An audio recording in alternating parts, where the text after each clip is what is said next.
na walang hanggan, mapapakinggan tuwing araw ng Lunes hanggang Linggo sa ganap na alas 5 ng umaga dito lamang sa Eugene FM, hosted by Pastor Randy Rosari. Si Jesus ang buhay na pag-asa.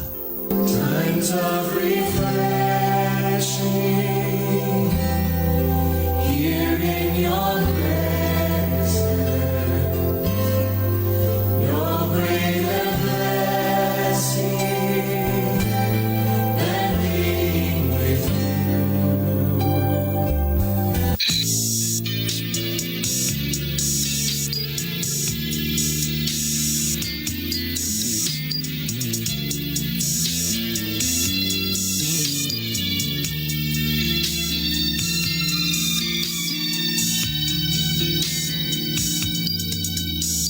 Ang dating landas ko, di alam kung saan patungo.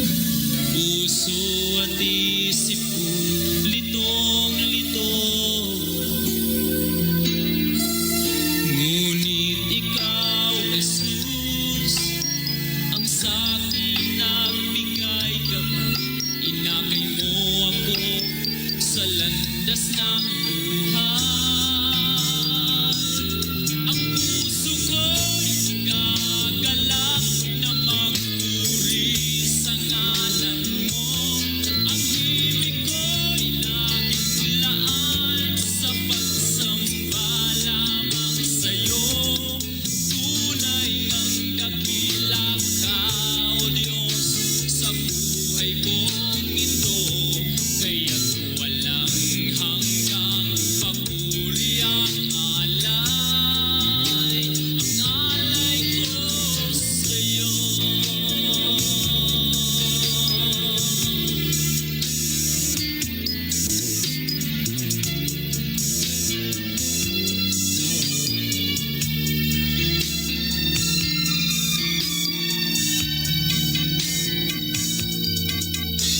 Ang buhay ko ngayon, payapa at mayroong kulay. Pinatawad at binago mong tunay. Tanging ikaw, Jesus, ang aking pag-asang taglay. Sa pagsubok man, ikaw ang karamay. Ang puso ko'y gagalak na magpuri sa ngalan mo. Ang himig ko'y naglaan sa pagsamba lamang sa'yo. Tunay ang dakila ka, O Diyos, sa buhay kong ito. Kaya't walang hanggang papuri ang alay. Ang puso ko'y gagalak na magpuri sa ngalan mo. Ang himig ko'y naglaan sa pagsamba lamang sa'yo. Tunay ang dakila ka, O Diyos, sa buhay kong ito. Kaya't walang hanggang papuri ang alay. Ang puso ko'y nagagalak na magpuri sa ngalan mo. Ang himig ko'y laging laan sa Purihin ang pangalan ng ating pong Panginoon. Sa himig po na inyong napapakinggan ay muli pong sumasayang papawid ang programang Si Jesus ang buhay na pag-asa. At sa pangalan po ng aming pong pastor, Pastor Randy Rosari ng United Pentecostal Church Bulan, kami po ang pansamantala po ninyong makakasama. Ako po si Brother Aldiong, kasama ko po si Brother Angelo sa pagbabasa ng mga salita po ng ating pong Panginoon. Isang mapagpalang umaga po sa bawat isa sa atin sa pangalan ng ating Panginoon. Sa umagang ito, samahan niyo po kami na muling mag-aral ng mga salita po ng ating pong Panginoon. Binabati natin ang lahat ng sumusubaybay sa kanilang mga radyo, sa nakikinig mga kapatid sa kanilang radyo sa oras na ito. Isang mapagpalang umaga po sa bawat isa sa inyo. Saan man po kayo naroroon, ano man po ang inyong ginagawa sa oras na ito, nawa pagpalain po kayo ng ating pong Panginoon. Maging binabati natin ang ating pong mga taga-subaybay sa Facebook Live. Pagpalain po kayo ng ating Panginoon. At good morning po sa inyong lahat. Nawa ang biyaya ng Panginoon ay sumaating lahat mga kapatid. At binabati din natin ang ating pong pastor dyan po sa Barangay Iquerino sa kanilang tahanan. Good morning po Pastor Randy at sa kanyang asawa, Pastora Maricar. Pagpalain po kayo ng ating Panginoon at sa kanilang mga anak, Sister Angel and Sister Zoe. God bless po. Pagpalain po kayo ng ating pong Panginoon. At binabati din natin ng ating mga kapatiran sa lahat ng kapatiran sa congregation ng Magsaysay. Pagpalain po kayo dyan ng ating pong Panginoon. Maging dyan sa congregation ng Iquerino. Pagpalain po kayo ng ating Panginoon. Good morning po. At dyan po dito po sa sentro ng Bulan, dyan sa Barangay Santa Remedios, ang ating bahay panambahan dyan. Pagpalain po kayo ng ating Panginoon mga kapatid. Nawa ang biyaya ng Panginoon ay patuloy nating maranasan sa ating pong mga buhay.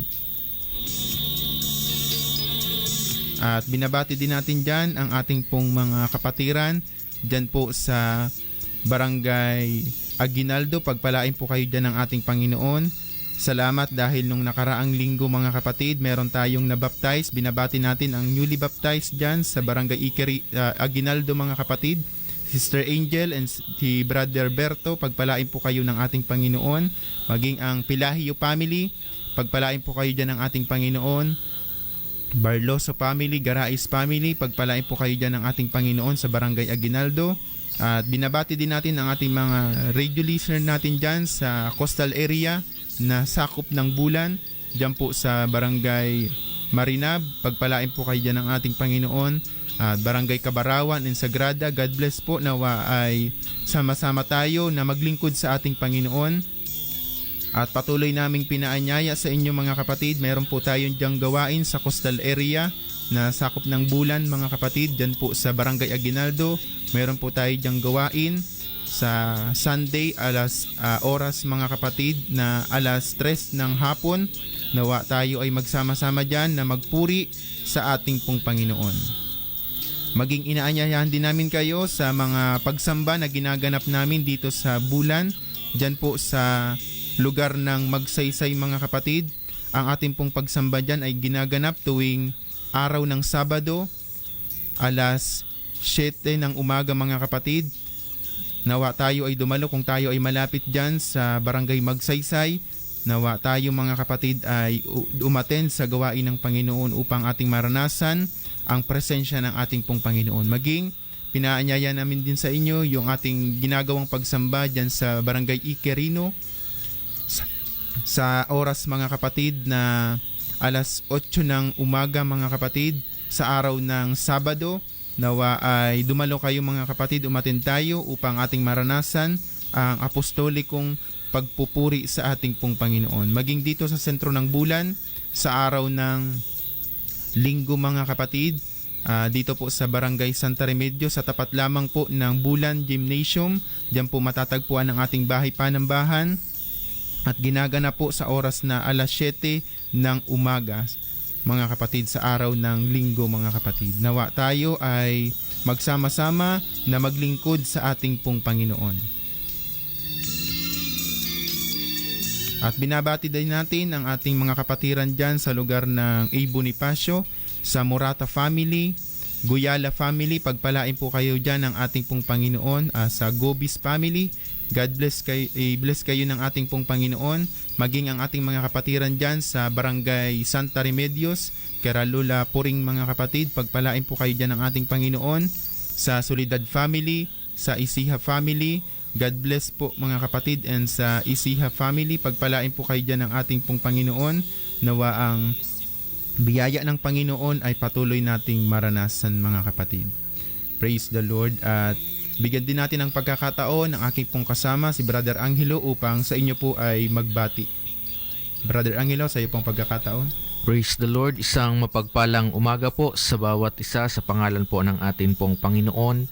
Sa lahat ng sumusubaybay sa programang Si Jesus ang Buhay na Pag-asa, sa 63 barangays na sakop ng Bulan at maging sa mga lugar na naabot ng frequency at nanonood sa FB Live, isang mapagpalang umaga po sa bawat isa sa atin. Tayo po ay magsama-samang mag-aral ng mga salita ng Panginoon. Yamang nalalaman natin mga kapatid na ito po ay hindi nawawala ng kabuluhan at ito po ay mapapakinabangan natin sa pagkamit ng buhay na walang hanggan na ipinangako po sa atin ng atin pong Panginoon. Purihin ang Diyos at pagpalain tayong lahat ng atin pong Panginoon.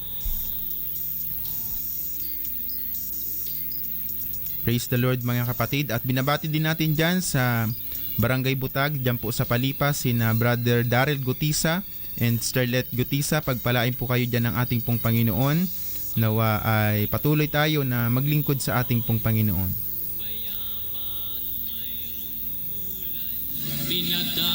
At sa umagang ito mga kapatid, samahan niyo po kami sa isang oras na pagtatalakay ng mga salita ng ating Panginoon upang ang ating pong mga espiritual na buhay ay patuloy mga kapatid na magtumibay sa paglilingkod sa ating pong Panginoon. At sa pagkakataong ito mga kapatid, tayo po ay dadako na sa pinakamahalagang bahagi ng ating pong programa, ang pangangaral ng salita ng Panginoon, sapagkat ang oras natin ay patuloy na tumatakbo. At mga kapatid, pasimulan natin ang ating pong pag-aaral ng mga salita ng Diyos sa pamamagitan ng ating pong pananalangin sa ating pong Panginoon. Tayo po muna mga kapatid, bago tayo dumako sa ating pong pangangaral ng salita ng Diyos, tayo po ay manalangin muna sa ating pong Panginoon upang hingin ang patnubay at gabay ng ating pong Panginoon. Praise the Lord, hallelujah. Dakilang Diyos na makapangyarihan sa lahat, Panginoon, pinupurit pinapasalamatan ka namin sa umagang ito. Salamat o Diyos sa panibagong buhay, sa panibagong pagkakataon na muli ay pinagkaloob mo sa bawat isa sa amin. Dalangin namin Panginoon na sa umagang ito, Lord, hallelujah, katagpuin mo Panginoon ang aming pong pangangailangan sa espiritual naming mga buhay, sa pamamagitan Panginoon ng pangangaral ng iyong mga salita sa umagang ito.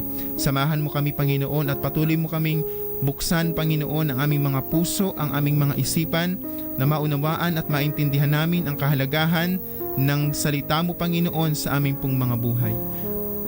Lord, gamitin mo o Diyos ang iyong abang lingkod, sapagkat sa ganang aking sarili, wala akong kakayanan Panginoon, tanging ikaw ang Diyos na siyang kumilos sa aming pong mga buhay. Purihin ka Panginoon, hallelujah, at sa umagang ito, ikaw ang Diyos na kumilos Panginoon sa aming pong mga buhay. Purihin ka Panginoon, sambahin ka, in Jesus' name, Amen.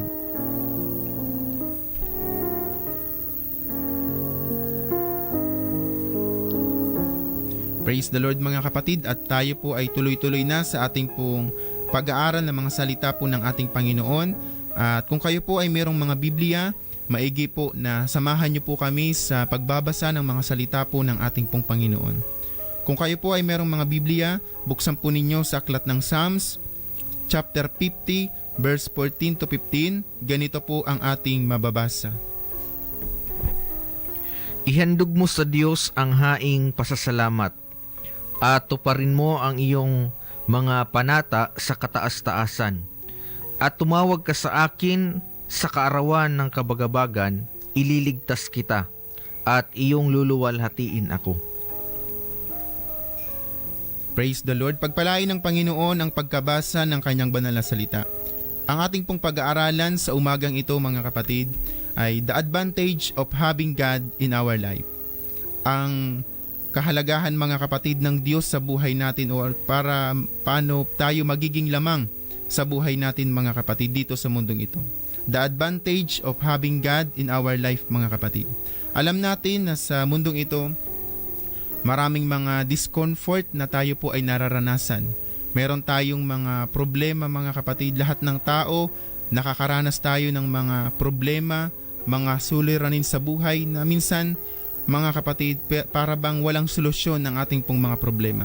Kaya sa pamamagitan mga kapatid ng paglilingkod natin sa Panginoon, ang paglilingkod sa Diyos, ito po ay advantage natin bilang mga tao. Na sa panahon na tayo ay merong mga problema, sapagkat hindi naman natin maiiwasan. Sapagkat tayo dito sa mundong ito mga kapatid, meron tayong mga tribulation.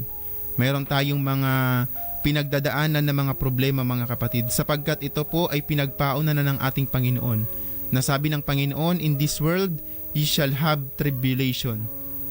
But sa Panginoon mga kapatid, meron tayong kapayapaan.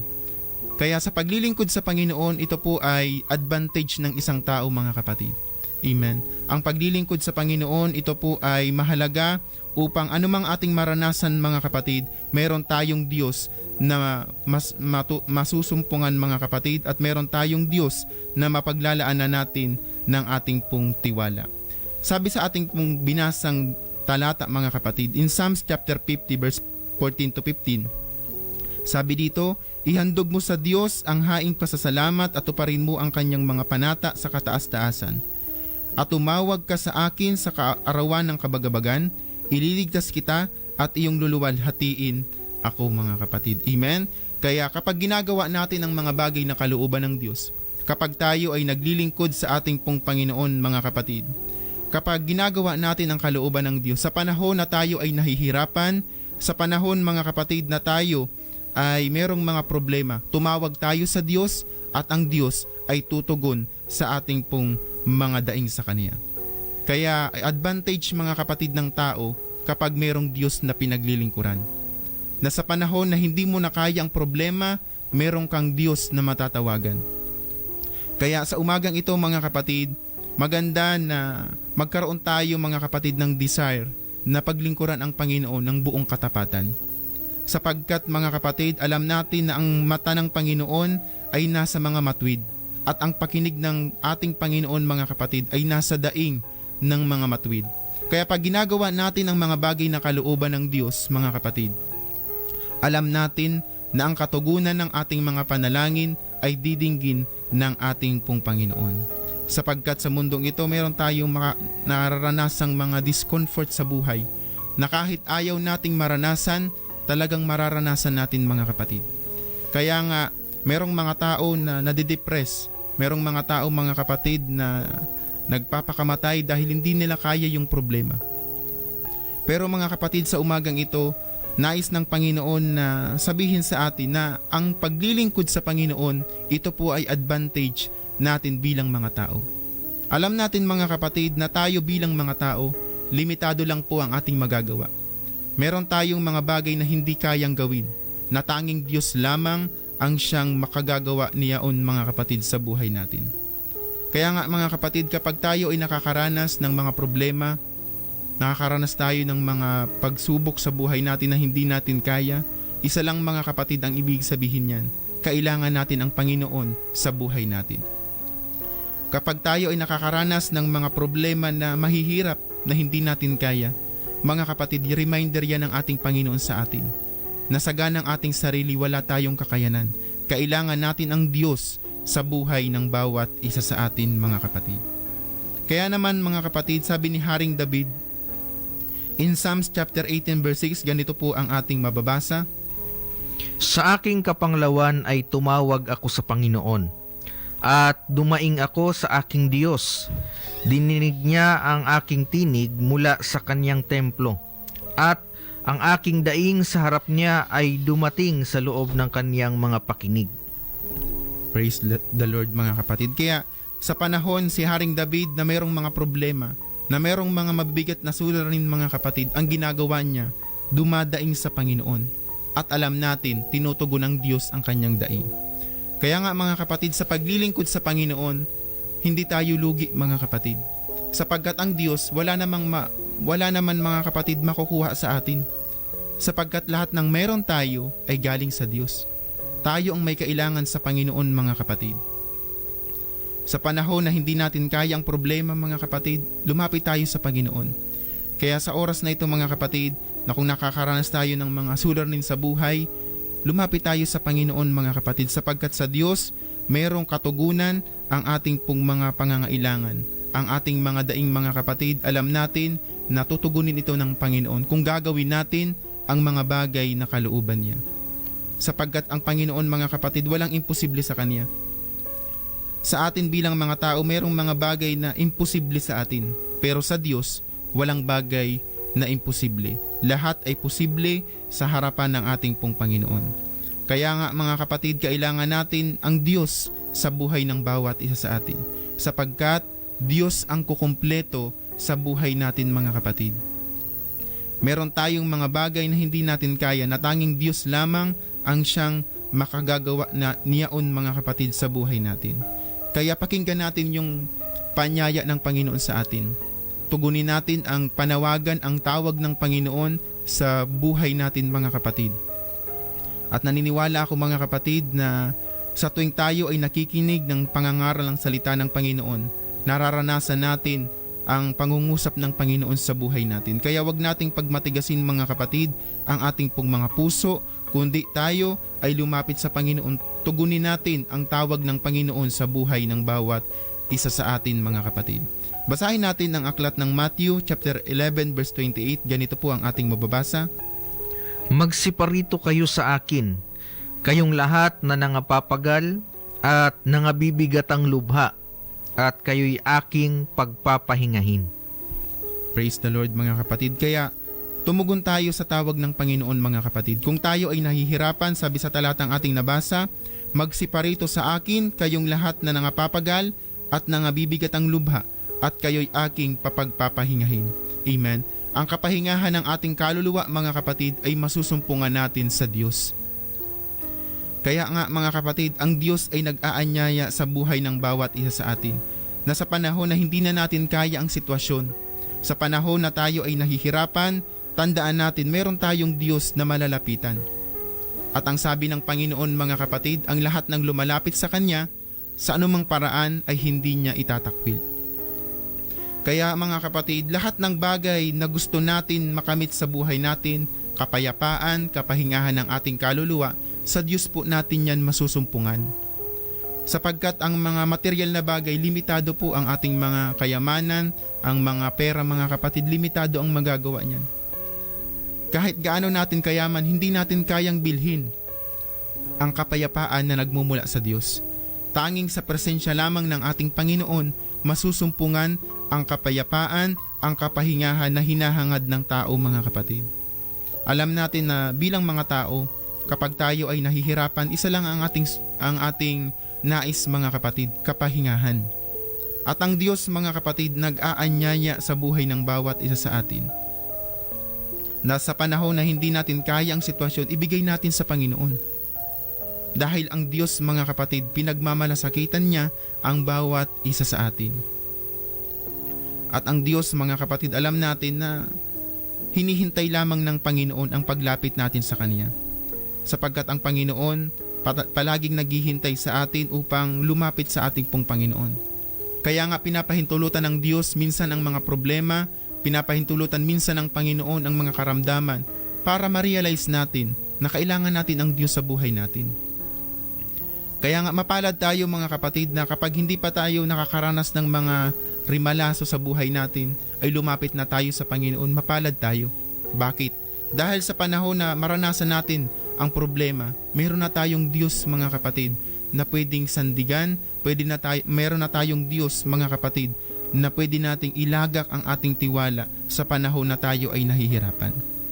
Kaya ngayon mga kapatid, sa umagang ito, kung nakakaranas tayo ng mga discomfort sa buhay natin, baka paalala yan ng Panginoon sa buhay natin na kailangan natin siya sa ating pong mga buhay. At kailangan talaga natin ang Panginoon sapagkat kung wala ang Diyos sa buhay natin, wala tayong magagawa. Hindi natin kaya iligtas ang ating pong sarili, tanging Diyos ang magliligtas sa atin doon sa kapahamakan mga kapatid. Praise the Lord.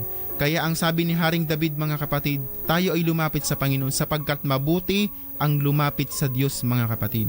In Psalms chapter 73 verse 28, ganito po ang ating mababasa. Ngunit mabuti sa akin na lumapit sa Diyos. Ginawa kong aking kanlungan ang Panginoong Diyos upang aking maisaysay ang lahat ng iyong mga gawa. Amen mga kapatid. Kaya sabi ni Haring David, ngunit mabuti sa akin na lumapit sa Diyos. Amen. Kaya sa buhay natin mga kapatid, mabuti po ang paglapit sa Panginoon. Ang paglilingkod sa Diyos, hindi po natin yan ikakasama. Ikabubuti yan ng ating pong mga buhay.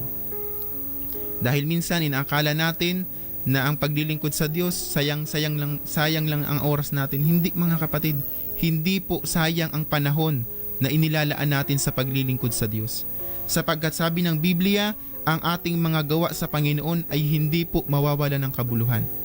Kaya ang paglapit sa Diyos ay isang mabuting bagay. Ito po ang pinakamainam na bagay na gawin natin, ang lumapit sa Panginoon. Sapagkat mga kapatid, hindi naman tayo pinipilit ng Panginoon. Kung ayaw natin sa Diyos, hindi naman tayo pinipilit ng Panginoon. Sapagkat merong tayong ibinigay na freedom of choice. Merong ibinigay ang Panginoon sa atin ng kalayaan para pumili. Pero sana gamitin natin ang kalayaan na yan mga kapatid sa pagpili sa tamang bagay, sa ikabubuti ng ating pong mga kaluluwa mga kapatid. Kaya sabi ni Haring David, "Ngunit mabuti sa akin na lumapit sa Diyos. Ginawa kong aking kanlungan ang Panginoong Diyos." Amen? Kaya sa buhay natin, gawin nating kanlungan ang Panginoon. Lumapit tayo sa Kanya mga kapatid. Sapagkat ang Panginoon ay pinagmamasakitan niya ang bawat isa sa atin mga kapatid. Amen? Sapagkat ang mga utos ng Panginoon, ikabubuti natin ito. Ang paggawa ng mga bagay na kalooban ng Panginoon, ikabubuti ng ating pong buhay. Kung ating mga kapatid pag-aaralan ang Biblia, lahat ng ipinagbabawal sa atin ng Panginoon, dahil sa ikakasama natin yon, kaya yung pinagbabawal ng Panginoon. Pero kapag ginawa natin ang bagay na yan mga kapatid, ikabubuti yan ng ating pong mga buhay. Kaya sabi ni Haring David, mabuti ang paglapit sa Panginoon. Kaya sa umagang ito mga kapatid, papasukin natin ang Panginoon sa buhay natin. Hayaan natin mga kapatid na ang Diyos ay kumilos sa buhay ng bawat isa sa atin, sapagkat mabuti po na pinaghaharian tayo ng Diyos habang tayo ay nabubuhay. Kaya nga mga kapatid, meron tayong advantage kapag ang Diyos ang sandigan natin. Sapagkat sa panahon ng problema, hindi tayo mangangamba. Ang kapayapaan ng Panginoon ang ibibigay ng Diyos sa atin. Kumbaga mga kapatid, exchange ang ating pong, kumbaga mga kapatid, merong exchange na mangyayari. Ang ating kahirapan, ang ating mga kapagalan sa buhay, ibigay natin sa Panginoon at bibigyan tayo ng Diyos ng kapayapaan na hinahangad ng bawat isa sa atin. Praise the Lord mga kapatid. Kaya sa umagang ito mga kapatid, mabuti ang lumapit sa Panginoon. Hindi natin yan ikakasama, ikabubuti yan ng ating pong mga buhay. Sapagkat wala pong lumapit sa Panginoon, walang naglingkod sa Diyos na napahamak. Lahat ng naglingkod sa Diyos mga kapatid ay merong pagtatagumpay sa kanilang pong mga buhay. Kaya sabi ng Isaiah chapter 55 verse 6-7, ganito po ang ating mababasa. Inyong hanapin ang Panginoon samantalang siya'y masusumpungan. Magsitawag kayo sa Kanya samantalang siya'y malapit. Lisanin ng masama ang kanyang lakad at ng liko ang kanyang mga pag-iisip, at manumbalik siya sa Panginoon at kaaawaan niya siya. At sa aming Diyos sapagkat siya'y magpapatawad ng sagana. Praise the Lord. Hallelujah. Kaya sabi ng ating nabasa, inyong hanapin ang Panginoon samantalang siya'y masusumpungan. At alam natin mabuti ang lumapit sa Panginoon, kaya hanapin natin. Habang mayroong pang pagkakataon na paglingkuran natin ang Diyos, hanapin natin ang Panginoon. Sapagkat masusumpungan natin ang Diyos mga kapatid kapag hinahanap natin siya ng ating buong puso mga kapatid. Praise the Lord. Sapagkat darating ang panahon mga kapatid, wag na nating hintayin pa na magsisi tayo sa huli. Ngayon ang tamang oras mga kapatid na napakikinggan pa natin ang salita ng Panginoon. Habang napapakinggan pa natin ang pangangaral ng salita ng Diyos, maglingkod tayo sa Panginoon. Hanapin natin ang Diyos habang masusumpungan. Gawin natin ang mga bagay na utos ng Panginoon mga kapatid, sapagkat ang paggawa natin ng mga bagay na kalooban ng Diyos, yan po ay ikabubuti ng ating pong mga buhay. Hanapin natin mga kapatid ang Panginoon. Papasukin natin ang Diyos sa buhay natin mga kapatid, sapagkat kung merong Diyos na pinaglilingkuran tayo, kapag pinapasok natin ang Diyos sa buhay natin, meron tayong advantage mga kapatid. Na sa panahon na hindi natin kayang sitwasyon, meron tayong Diyos na masasakluluhan mga kapatid. Sabi ng Isaiah 55 verse 7, lisanin ng masama ang kanyang lakad at ng liko ang kanyang mga pag-iisip, at manumbalik siya sa Panginoon at kaawaan niya siya at sa aming Diyos, sapagkat siya'y magpapatawad ng sagana. Amen? Kaya sa paglapit natin sa Panginoon, hindi tayo susumbatan ng Diyos. Marahil sa tao mga kapatid, kapag sa tao tayo lumapit, minsan may mga tao na susumbatan tayo. Pero mga kapatid, sa Panginoon, kapag lumapit tayo sa Diyos, hindi tayo susumbatan ng Panginoon. Gaano man natin mga kapatid makakasalanan, kung sa tingin natin mga kapatid, kung sa tingin mo ikaw na yung pinakamakasalanan sa mundo na nabuhay sa mundong ito, kapag tayo ay lumapit sa Panginoon, mga kapatid, ang mararamdaman natin ay ang pag-ibig ng Diyos. Hindi tayo huhusgahan ng Panginoon, hindi tayo susumbatan ng Panginoon, kundi mga kapatid, yayakapin tayo ng Panginoon ng kanyang presensya. Sapagkat alam natin ang Diyos ay mapagpatawad, ang Diyos ay puno ng kahabagan mga kapatid. Kaya wag tayong mga kapatid na wag tayong mahiya na lumapit sa Panginoon. Kaya sa panahon na ito, habang napapakinggan pa natin ang pangangaral ng salita ng Diyos, ngayon ang tamang panahon para maglingkod sa Diyos. Ngayon ang tamang panahon mga kapatid para hanapin ang Panginoon sa ating pong mga buhay. Sapagkat advantage kapag mayroon tayong Diyos na pinaglilingkuran mga kapatid. Ephesians chapter 5 verse 15 to 16, ganito po ang ating mababasa. Mangag-ingat nga kayong lubos kung paano kayo lumalakad. Huwag gaya ng mga mangmang, kundi gaya ng mga marurunong, na inyong samantalahin ang panahon, sapagkat ang mga araw ay masasama. Praise the Lord. Sabi sa talatang ating nabasa, mangag-ingat nga kayong lubos kung papaano kayo lumalakad. Huwag gaya ng mga mangmang, kundi gaya ng marurunong.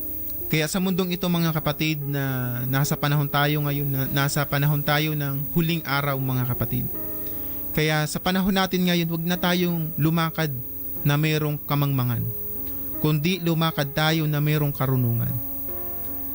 Kung tayo mga kapatid ay naniniwala na mabuti na maglingkod sa Diyos, gawin natin mga kapatid.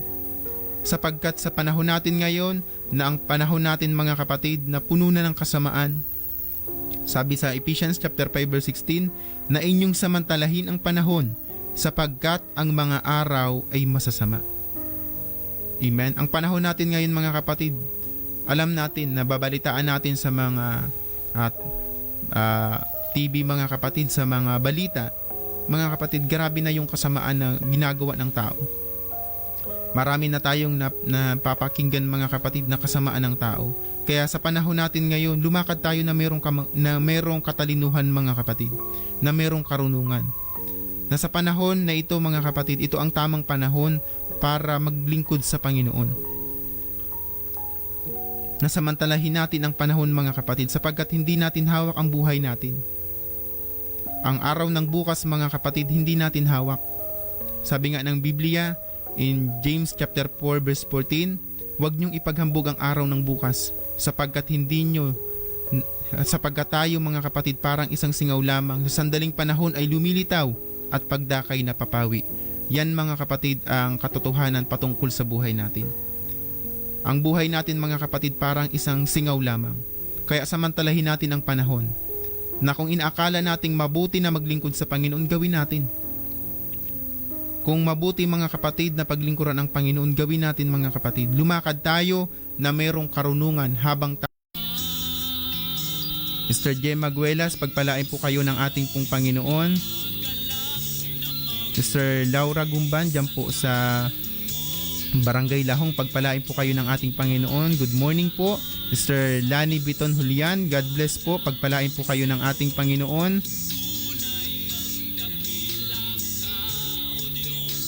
At sa lahat po mga kapatid ng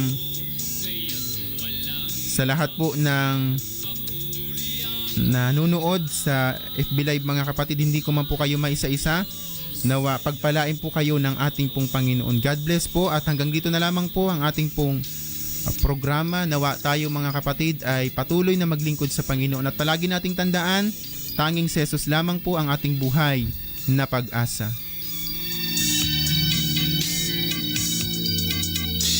Ang buhay ko ngayon